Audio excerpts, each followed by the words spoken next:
It's got a name, doesn't it? Immerse. That used to be a big deal. Another good contagious disease. Yeah, I was going to say, that used to be a big Good deal. evening, and welcome to the City Council, Norman Utilities Authority, Norman Municipal Authority, and Norman Tax Increment Finance Authority special session of December 1st, 2020. Madam Clerk, will you please call the roll?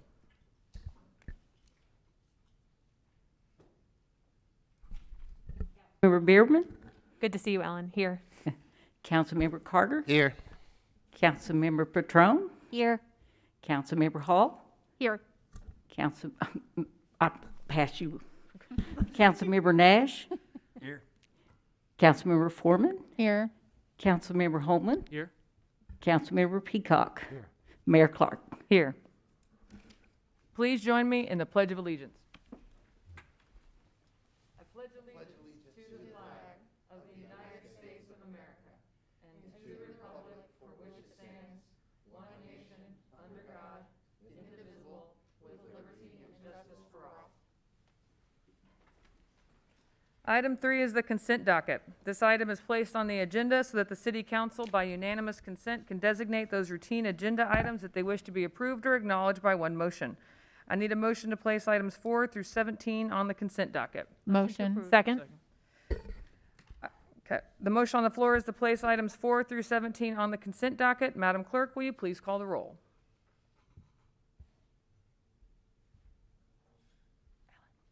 I feel like I could call the roll. I mean, does it have to be the clerk? Okay. Councilmember Bierman, Yes.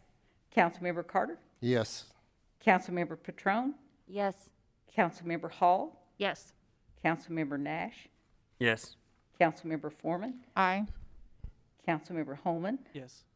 Councilmember Peacock, Yes. Mayor Clark. Yes. It was unanimous. Thank you, Madam Clerk. Item 4, ordinance 2021-25 upon first reading by title, amending section 14-310, 14-312, 14-503, and 14-504 of chapter 14, section 20-210, 20-526, 20-701 of chapter 20 for housekeeping amendments of the municipal court and traffic ordinances. Item 5, submission of the Finance Director's investment report as of October 31, 2020. Item 6, submission of the monthly departmental report for the month of October 2020. Item 7, submission of the city manager's contract and change order report. Item 8, bid 2021-27 for the purchase of aggregate and stone for the line maintenance division. Item 9, authorization for the purchase of 2 flight submersible pumps from Automatic Engineering in the amount of $69,077 for the Post Oak Lift Station Rehabilitation Project. Item 10, final acceptance and final payment of contract 1920-21 with American Ramp Company for the Andrews Park Skate Park Construction Project. Item 11, amendment number 3 to contract 1920-32, with the Board of Regents of the University of Oklahoma, extending the term of the lease agreement for office space, service bays, fleet storage, and warehouse garage space to be used for providing transportation services until September 30th, 2021, or upon substantial completion and occupation of the North Base Complex Project Phase 1. Item 12, amendment number 1 to contract 1920-51 with BNSF pipeline license agreement for the Gray Street Waterline Replacement Project. Item 13, contract 2021-72 with Meshach and Associates LLC in the amount of $67,000 to provide services for linking as-built records to the City Geographic Information System for water and sanitary sewer projects. Item 14, contract 2021-73 with Carollo Engineers Incorporated in the amount of $50,000 to provide engineering services for 36-inch filter effluent pipe improvements at the Norman Water Treatment Plant.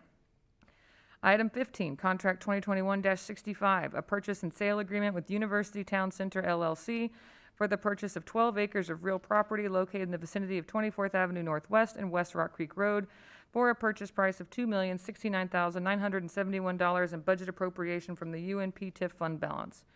Item 16, special claim 2021-5 submitted by Richard Wolcott in the amount of $2,600 for vehicle damage that occurred as a result of a collision with the Parks Department vehicle on July 9th, 2020 at the intersection of 24th Avenue Northeast and East Robinson Street. Item 17, Resolution 2021-69, appropriating CARES Act reimbursement funding in the amount of $1 million received from the state of Oklahoma from the General Fund Miscellaneous Grant Reimbursements account to be used for small business and nonprofit relief grants. And I believe that's that. Never read just a consent docket. We good? I've already voted on it. Mayor Clark? I don't know if we're taking comments on the consent docket yet. We should probably share some comments as well. Councilmember Bierman, you want to start? So I had a few people reach out to me. It's a magical thing. Once something hits the newspaper, regardless of how much we've talked about it before, all of a sudden more feedback starts coming in. And I got a call from 2 different grant administrators who live in Norman who wanted to share some advice because obviously they run these programs and they're very well versed in distributing grants. And they brought up a couple points that I don't think any of us had really talked about in our discussion about this program. So I'm going to speak them now because this is just passing the funds. We do have the opportunity to enact possibly some of this in the actual administration of these grants. The first thing that was pointed out to me is that we have to make sure that whoever is reviewing these applications does so blind. No applicant name, no business name, because this is a small community and the chances of many of these applicants being known to the people doing the underwriting is fairly high. And because we are going to have people who apply, likely, who walk away with nothing, ensuring that we are as open and transparent about this process and as fair and impartial in this process is really important. And sometimes subliminally things happen. You recognize a name and you trust them and you know that they're honest in their application versus someone that you don't know, and you don't necessarily know whether or not they're honest in their application. Ensuring that we do this blind is very important. So, and then the second point is that I would ask that we as a body that can be shared publicly be given weekly reports, how many applications have come in, what industries have applied, and then kind of where we are in distributing this money, who received it, how much, et cetera, as open and transparent throughout this entire process as possible and as fair and impartial as humanly possible. Councilmember Bierman, there is an old adage that says brilliant minds think alike. And Sarah Kaplan and I had that conversation this morning and said, you know what? We're pretty confident we could put those applications in the various scoring categories without knowing who they are. We reached that exact same conclusion this morning, as a matter of fact, and could not agree more. We recognize that a lot of the things we touch do become public record, and our ability to protect these businesses from that public access to, my business name, the ownership interest, and maybe the current state of success or lack of success is probably not anything anybody would like to read about themselves on the front page of the newspaper. So we would absolutely agree with you and be taking that precaution very seriously. The weekly updates, don't anticipate any problems with such a report in terms of volumes, categories. We were talking this afternoon about what we do know about our business community in terms of demographics and what we've never asked to collect before. So there's a lot of demographic information. We thought, man, I wish we knew that before we started this process to see how much of businesses we kind of think might be targeted businesses for such a program, and we just don't know who they are. Sarah has access to a lot of great data about our business makeup, but it's not necessarily demographically accurate. But hopefully through this process, we may be able to improve on what we know about our business community too. So Great. absolutely. I appreciate that, and I will also be sending you off an email with some of the contact information for one of these individuals. She would very much like to chat, so I'll be sending that off to you tonight. Absolutely. Thank you.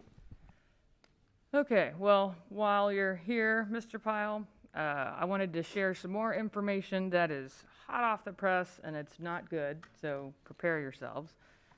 On the way here, I got a call from our good friend, Jackie Knack at the Cleveland County Health Department, who has worked tirelessly throughout this effort to make sure that we have the testing, the care, the communication with the state, the coordination throughout the county to help us battle COVID-19. She informed me that the extra money that the state provided to Emmy to continue free testing will run out on Thursday. Because last week alone, they did 32,000 tests as everybody was preparing for the holidays. So now that we're after the holidays and we all know we're anticipating a spike, we are now facing no free testing for our residents. And so Daryl and I called him just before this meeting and said, what's the number? What's the number to get us through the month? We're looking at approximately $2 million. Maybe we could subsidize it so it's cheaper. Right now it's $135 a test. What Jackie informed us of was they simply cannot handle the testing if Emmy is not here to help. So I wanted you all to have that news as well. I plan to reach out to our partners at Cleveland County. I'm sure they received some CARES Act funding. I don't know what they've done with it, but I know that if we try and limit testing to just Norman, we're going to get more. We're going to get Noble. We're going to get Chickasha. And so this is an excellent opportunity for our county partners to help us cover these expenses with CARES funding. And council, just to let you know how fluid that current situation is, about 4 weeks ago, I contacted Emmy and I said, we heard that funding was about to expire for your current testing program, and for us to kind of gauge what an impact public investment in testing would look like, how many tests could you initiate for $1 million generically, just to let us do the math? And the response was, oh, fortunately, we just got word there's another round of state funding coming, so please save your money. Well, we exhaled and thought, okay, good for the state. We're glad to see those additional outside resources coming in to Norman, and they burnt through all of the additional state funding in 4 weeks. And to think about doing 32,000 tests in a week, and it was everybody preparing to go visit for Thanksgiving, we anticipate another big push before everybody goes to visit for the upcoming holidays. So that was not pleasant news to receive at 5:15 p.m. today. She also mentioned that they do not believe there will be a second round of additional funding coming. Councilor Patron? Okay, so I brought this up at the last discussion that we had, and I appreciate you following up with that. I just wanted to add that when I spoke with Richie Splitt with Norman Regional, he has said that it was $65 a test for Norman Regional to do it, and that they were more than happy, to partner with us to get that done. So I definitely want to stretch our dollars as far as we can, and they have different sites available as well. So just wanted to add that in there. And on the topic of the small business, I was hoping that we could retitle that to small business and nonprofit, because we want to make sure that the nonprofit agencies are being included. And I think that was my biggest issues, and I was hoping that veterans and veteran-owned businesses and women-owned businesses would also be included. Categorized as minority-owned. Yes, thank you.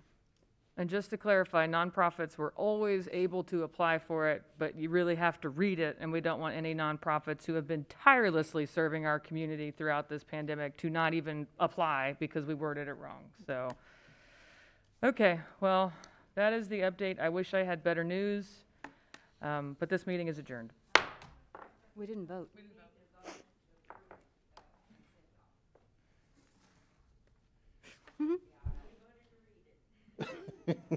Items were moved to the consent calendar. Okay, fair enough. It just said adjournment. I feel like Ron Burgundy right now.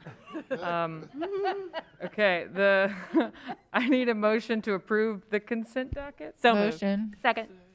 The motion on the floor is to approve the consent docket. I'll just call the roll. Councilmember Bierman. Aye. Councilmember Carter. Aye. Councilmember Patron. Aye. Councilmember Hall. Aye. Councilmember Nash. Aye. Councilmember Foreman. Aye. Councilmember Holman. Yes. Councilmember Peacock. Yes. Mayor Clark. Yes. Okay. All right. Ron Burgundy out. Meeting adjourned.